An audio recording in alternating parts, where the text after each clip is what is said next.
Trump ne veut pas, Biden non plus d'ailleurs, son prédécesseur, l'Amérique ne veut pas que l'Ukraine entre dans l'OTAN.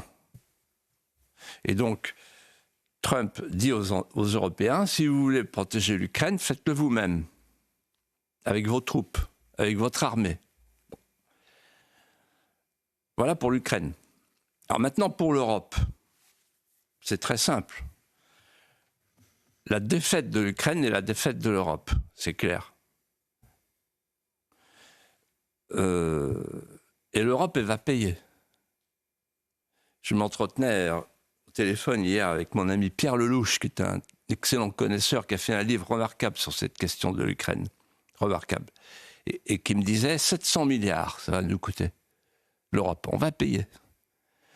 Vous imaginez l'agriculture, vous imaginez avec quel argent on va payer pour relever les ruines.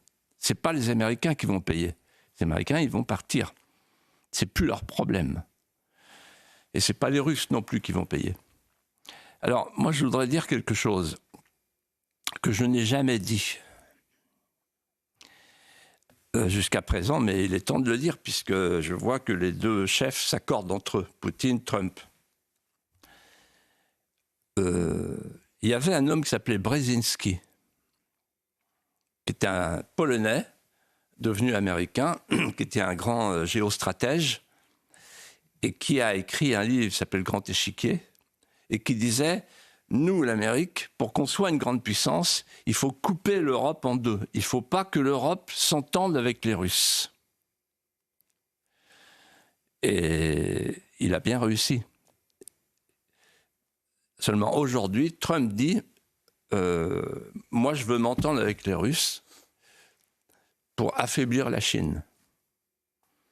Et donc, la doctrine Brzezinski est aujourd'hui périmée.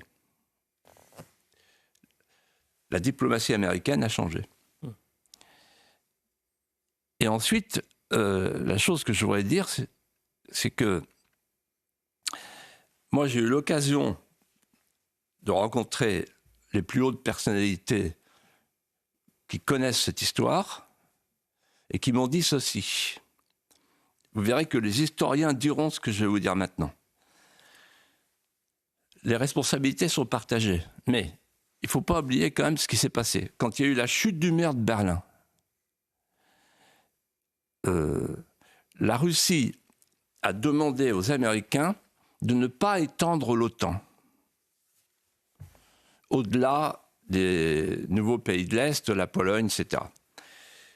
Et la Russie a dit, si jamais vous étendez un jour votre volonté de faire entrer dans l'OTAN l'Ukraine, de détacher l'Ukraine de la Russie, de la zone d'influence de la Russie, alors vous aurez la guerre. Et moi, Poutine me l'a dit à moi, et il y a longtemps. Donc, en fait, il y a eu une erreur d'appréciation très grave des anglo-saxons. Et nous, qu'est-ce qu'on a fait? Comme d'habitude, on a suivi les anglo-saxons.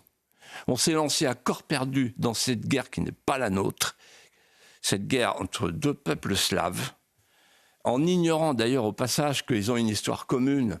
Le baptême de la Russie, c'est Kherson, c'est en Crimée, et c'est Kiev, c'est en Ukraine. Donc, il faut comprendre que l'histoire est plus complexe qu'on ne l'a dit.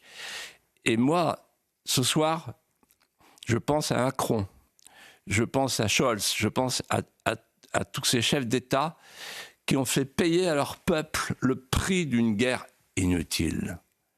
Ils sont responsables devant l'histoire d'une grave défaite, d'un grave échec. Et je vais vous dire quelque chose, Elliot, je crois. Ce soir, l'Europe est sortie de l'histoire.